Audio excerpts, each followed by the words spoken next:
there's space for a miracle in you. You know, there's space to see miracles in you. You have to be big enough to walk away from yourself.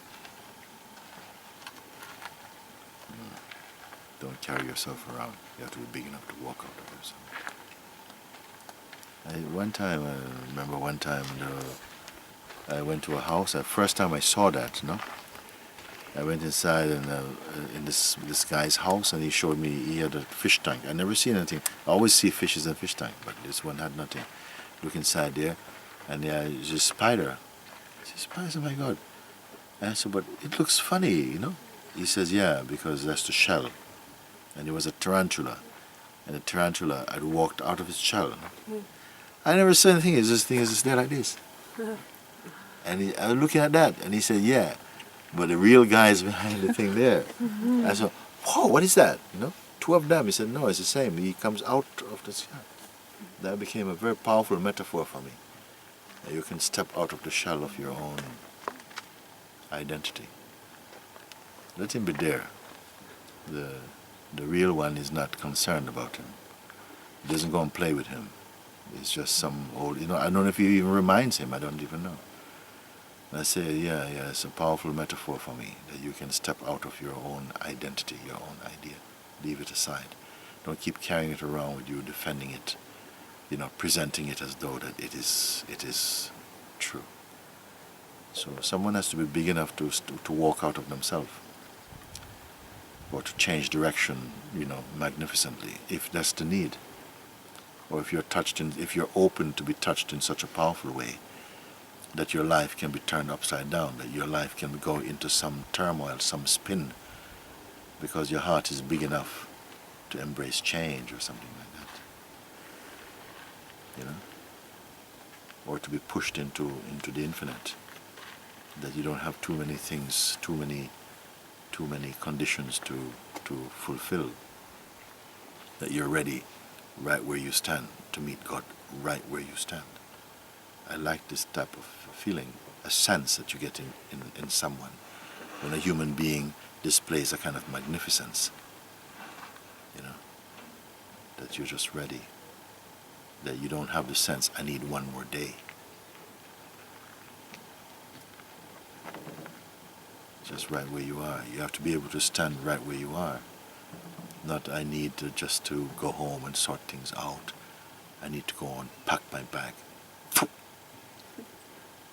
If you had this feeling, because in fact, life comes like that, death comes like that too. You understand? So there has to be something that is magnificent now. I mean that magnificent in a kind of demonstration or something. But that your life is so current.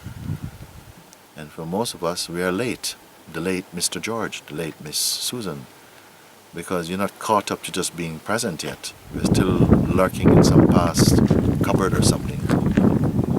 And satsang, it can be misunderstood because it feels like I'm going behind going, come on, get moving. I'm not doing that. I think I have to do that. Because the self is not going anywhere. So I'm telling you, the self, move on, the self got to keep moving. No, your self doesn't go anywhere. But please don't fall asleep. That's all. Sleep is not for you to just, don't sleep in ignorance or arrogance. It's just something like this. And the atmosphere is charged with that current life, that current. And just to take us over the hill of the human, and then you fly. You're just fine. Nobody have to go around. It's like if a car is flat, you may have to push. The battery is flat. You have to push. It takes effort, Push. More. And then one. And boom. Then you don't have to push anymore somehow. Then everybody can get in. We're gone. But you have to push. Your battery is flat. And most people, battery flat. Battery flat means what? They're still in the head. If you're in the head, your battery is flat. If you're living your life as a person, your battery is flat. You need a push start. Satsang give you this push start, You say, wake up. Do you know? Don't you remember? Don't you remember who you are? Why are you here? So when I say that I have to see something in you, that's something I know it is said there in everyone. When I say I have to see it, means that it's becoming a bit evident because you're open. If you're open, then something else is showing through your eyes. Not yesterday. I don't want to see yesterday through your eyes. I want to look at you yesterday, bloody hell, last week. Oh. If you're empty, then something is infinite. But I don't mean stale and just kind of like, I don't mean that kind of emptiness. But just an emptiness which is space.